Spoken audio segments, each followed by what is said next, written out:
Mr. Teo Ser Luck, you can take 3 cuts together. So for several years since PIC started to ITM to EDG and several schemes, there has been a focused effort to provide resources for local companies to actually be strengthened and be more competitive. And also with the merging of IE Singapore and Spring Singapore to form ESG, there's additional support and very focused effort through direct government help to support these companies. The objective of strengthening our companies is also to prepare them for the future and also to compete effectively overseas.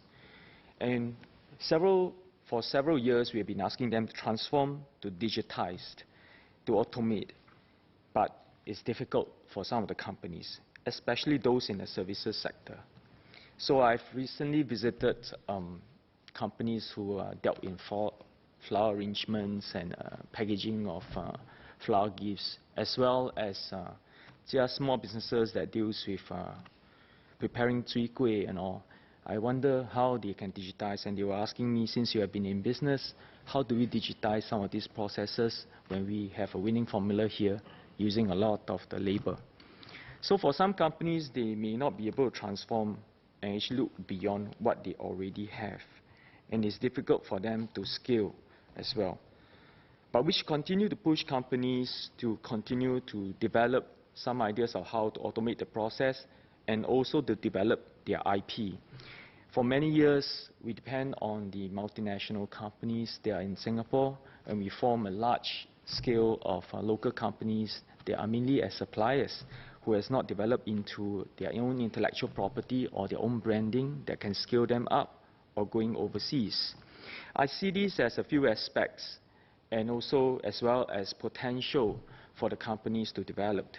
Firstly, we have to identify the nature of the product, the services, or the business model. Make changes to those. May not necessarily be automation or digitization.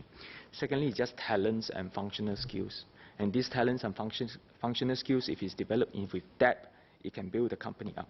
Third is leadership, and mainly the mindset change of the leader. And we have to be able to foster the partnerships between the big and the small companies. But it's not just by size. Although size does matter, but it's more important is to match and complement the knowledge of these companies or the skills of these companies. The creativity and innovation of each company complement with the resources and the strengths of the other company, form them into partnership that will actually strengthen them as a company as a whole. In coming to the new year, 2019, we're looking at the future. There will be a fair bit of consolidation for some of the sectors, especially with the concern on DRC. Everybody is thinking about what to do with their own companies and their own sectors. So it's important for us to look at some of the consolidation possibilities and combining the companies together and making them partner together.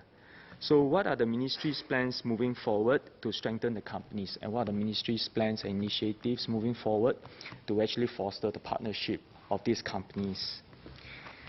There are ways for consumers, when they purchase products, to be able to buy beyond their means of their income or income stream, and they go into a higher purchase or installment payments, and that creates some of the problems. We have tight regulations on financial institutions in their lending platforms and also non-bank lending platforms in regulating them, making sure that they do not actually going beyond their means to lend out to those that they can't do the KYC or assess the credit readiness.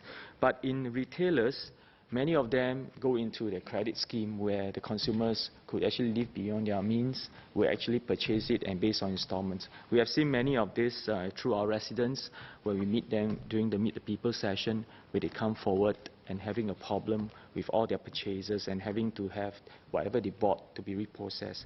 So can the government share, are there any regulations to tighten this so that retailers may not overextend their credit and consumers will run into a risk?